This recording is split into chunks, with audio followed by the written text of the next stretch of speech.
Da da da da da da da da da da da da da. Yeah, I'm annoying, right? Some days I'm like, fuck spitting, nah, just kidding. I'm always crashing like my phone cause it's bug ridden. I'm just living, wishing I could better be. Fuck tripping on the past, I'ma let it be. 1 minute, I'm singing in the rain shower. Next minute, I'm surrounded by my mates. DLC, or downloadable content, is pretty much a staple of games that are coming out at the moment. And of course Battlefield 4 is going to be no different. We already know about China Rising, and we already know about Second Assault, so we already know half of what they're going to be doing. But is it what we want? With Battlefield 3 we were treated to 5 different DLCs. We had Back to Karkand, Close Quarters, Armoured Kill, Aftermath and Endgame, and all of those all brought individual things to the table in Battlefield 3. The Battlefield community was relatively split when it came to these 5 DLCs. A lot of the BF2 hardcore players really liked the nostalgia of Back to Karkand maps on the Frostbite 2 engine, but a lot of new players really liked the Close Quarters feeling that you got with the Close Quarters expansion. My own personal opinion, I really enjoyed Aftermath. It was perhaps my favourite DLC. I really enjoyed the inclusion of the Expo, and it felt quite a lot like Back to Karkand. The maps were the same size, there was a lot of lanes that were quite familiar, and overall I just thought it brought more to the table than any of the other DLCs did. Now, as I said earlier in the video, we already know 2 of the DLCs that are going to be included in Battlefield 4, and they are of course China Rising and Second Assault. China Rising is going to be, as it says, a Chinese-themed expansion pack, with mainly all 4 maps taking place on Chinese mainland. Now, as I said, I did prefer Aftermath as my favourite Battlefield 3 DLC, so the Siege of Shanghai map that we saw at E3 really excited me, and if that's what we're going to be seeing in China Rising, then I'm all for it. But of course we could be seeing something like we saw in Armoured Kill, with big more open expanses, a lot more of the Chinese mainland and a lot of the Chinese countryside being brought into the game, so we could be seeing some vast maps. Now don't get me wrong, I really did enjoy the Armoured Kill DLC, but it's just not really what I came to the Battlefield series for. I came into the Battlefield series at Battlefield Bad Company 2. Now I thought that was a brilliant game. I thought the maps were just about the right size for the amount of people that were able to play on them. The only stretch I saw was Heavy Metal, which of course at the time was the biggest Battlefield map to date, and I didn't really think it worked too well, obviously with the lower player count. Much the same way as I don't really like Bandar Desert in Battlefield 3. The heavy focus on vehicle warfare was directed at some of the Battlefield 2 veterans that really liked the wide open spaces and being able to use pretty much any vehicle the game had to offer. But my side of things, I prefer infantry combat.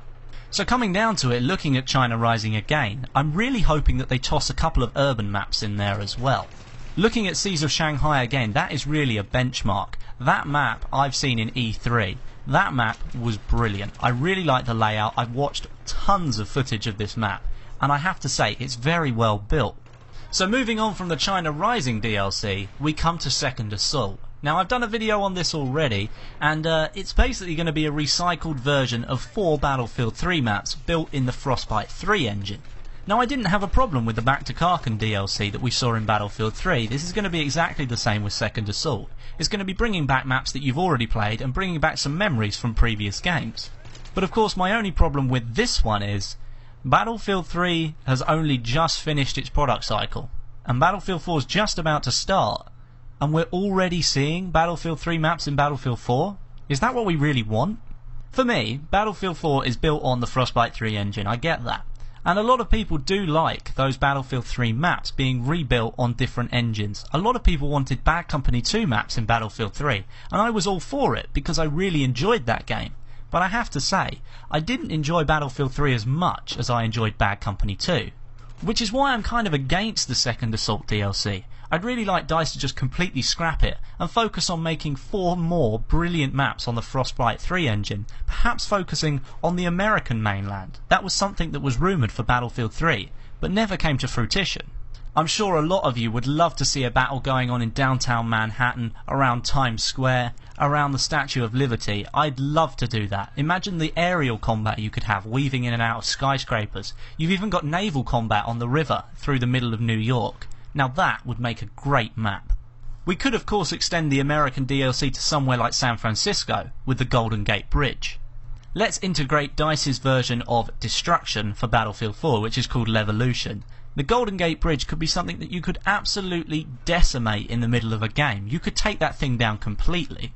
You could have flags on conquest placed on either side of the river. Of course that makes it difficult to cross without a bridge, but that's where naval combat comes in. Jet skis could play a major role in getting you across that river. And the same way that the attack boats, if you've got control of that water, there's no way the enemy are going to get across unless they go into the air. I mean, there are so many ways that DICE could go about not recycling Battlefield 3 maps, because personally, I've only just played those maps and I'm getting bored of them. Why do I want to play them again? I really like the way they've shot themselves in the foot with it as well, because they've called the expansion pack Second Assault, which basically means this is their second attempt at getting Battlefield 3 right. So with those two DLCs out of the way, what else would you guys like to see?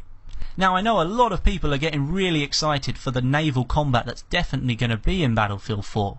A lot of people felt that in Battlefield 2 naval combat was a huge player on the battlefield, and I'm glad they are bringing it back. Is that something you want to see? I'm not sure if it's a legitimate rumour, but I've spoken to a lot of people in the Battlefield community, and a lot of people want to see just a naval-based DLC. Now I think that's both a good and a bad idea. Of course there is going to be Battlefield 4 Premium. It hasn't been announced yet, but we know it's going to be there. Now if I bought Battlefield 4 Premium and I was mainly a jet pilot, I don't think I'd be too happy about the inclusion of a full naval DLC.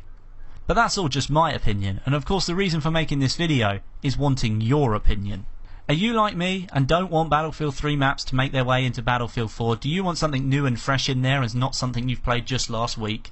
Or are you the type of guy who really enjoys that nostalgic feeling of playing an old map in a new game? You need to let me know in the comments.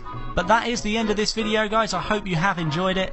If you did, don't forget to give it a like, and as I say, put all those comments down below. I do try and read as many as I can. But my name is Westie, and I'll catch you guys in the next video. Yeah, I'm annoying, right?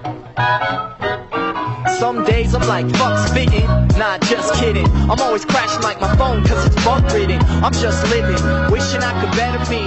Fuck tripping on the past, I'ma let it